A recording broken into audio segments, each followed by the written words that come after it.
Have you been on this manifesting bandwagon? I've been on it a few years. I started um I started meditating with Deepak Chopra almost 20 years ago, and it's a lot to think about that I have been on my spiritual journey for about 20 years. I was raised in a Christian home. My mom was very religious. She took us to church Wednesday night and Sunday morning and Sunday night. And not only that, we were enrolled in Christian school. So I was getting it every which way. And I have to be 100% honest with you. I never felt like I belonged at church. It felt forced to me. It was a place my mom felt very comfortable. I did not feel comfortable there. And I never knew why. I also, as you know, in my journey, people would ask me, "What do you want to do when you grow up? What do you want to be? Where do you want to go?" And I never really knew. I did have a passion for. I really wanted children. I wanted to be a mom. I don't know if my mother instilled that in me. My story is a little bit strange, as all of ours are. I had a very dedicated mom who spent a lot of time with me growing up, and my sister. She would bake cookies. She was a stay at home mom. We would do a lot together, go on little shopping trips, go grocery shopping together. It wasn't until I got a little bit older that I realized my mom was a depressed person. And then it got a little more intense than that. There were some signs of some really kind of different thought processes. And the very first time I remember, I was probably 9. She picked me and my sister up from staying at my sister's friend's house. And she proceeded to tell us that God was taking my dad and sending her a younger man to marry. And I just started crying. I, at that time, believed whatever my mom told me.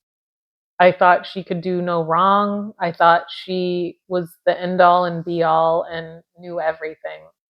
And it it was several of these like bizarre situations that, I mean, I was strong enough to know that this was a bizarre reality to be telling a child.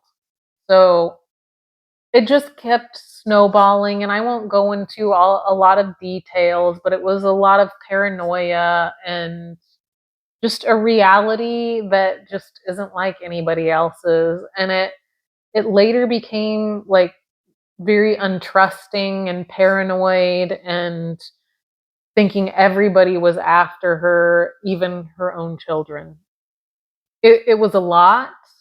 We all have our crosses to bear in life. And I look back on this as it's made me who I am today. And I'm impressed with who I am today, which is someone who loves, cares, genuinely wants to do better, to give, to be of service.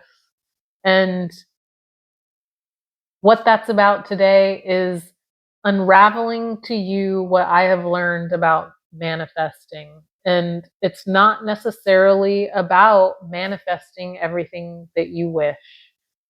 And a big part of what I've learned of the process is when you are attached to outcome, it's going to stay farther and farther away from you.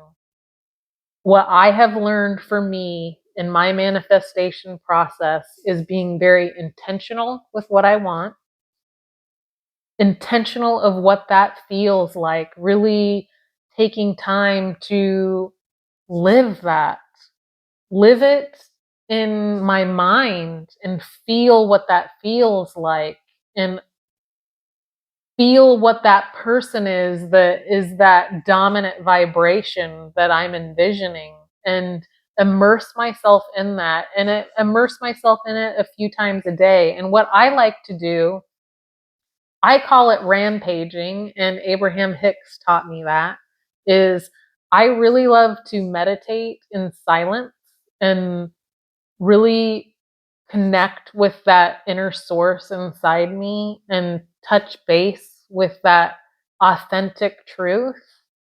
And then I like to rampage, envisioning the business I want, envisioning the abundance that I'm imagining, traveling and growing my business and being of service and sharing my ideas and learning new ideas and being with people who build me up and really immersing myself in that. It's more than visualizing. You're actually living the experience. And then the secret is to let that go. You can't be attached to it.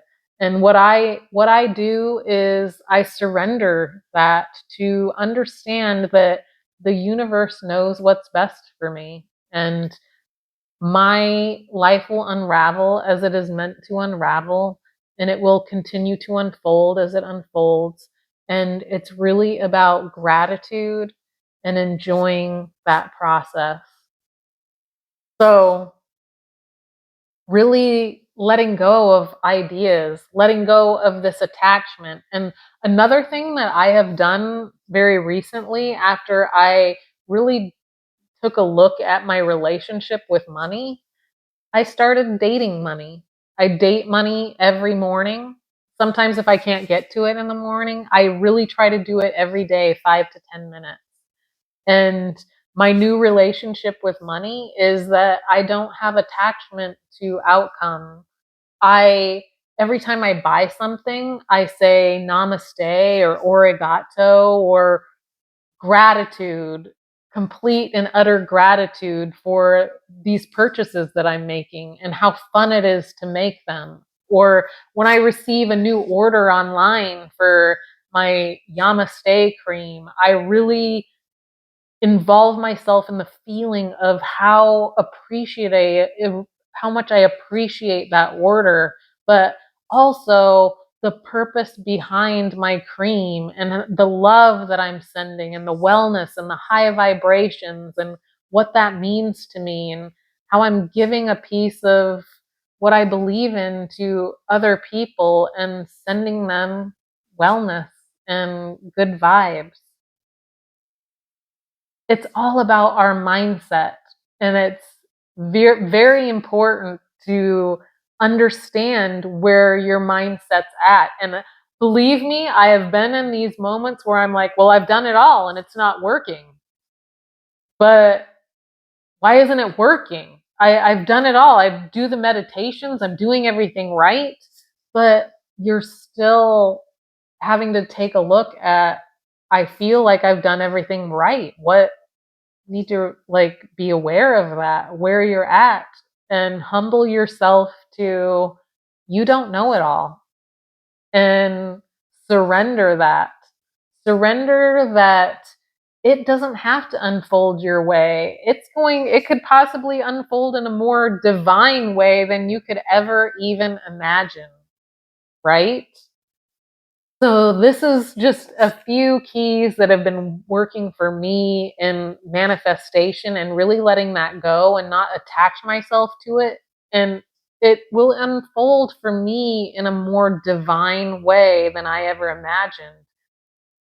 Another thing that I want you to think about is right now, what you're dealing with now, if it's your bank account is at zero, that this is a manifestation of a while ago.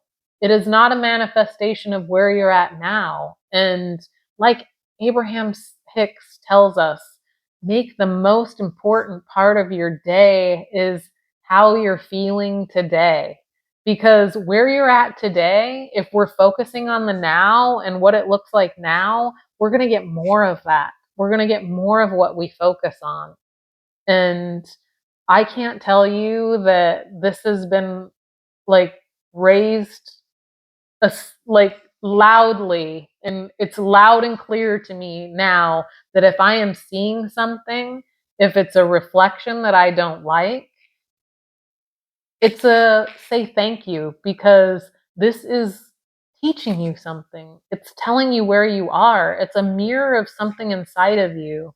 And the universe will keep coming back to it until you get it.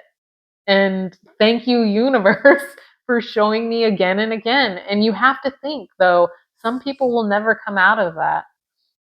And I feel for them. And I hope that someday they see the divine power that they have inside of them and who we are, and that we are creators and we're here to learn and evolve. And it's all about loving the process and really embracing it. But I hope this video helps you today. This is something that I teach my clients all the time, and they possibly can get stuck in this place, and we all do it.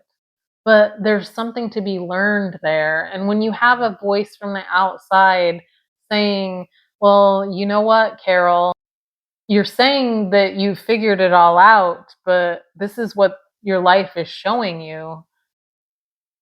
Let's be humble to that. And we haven't figured it all out. And let's learn from this moment.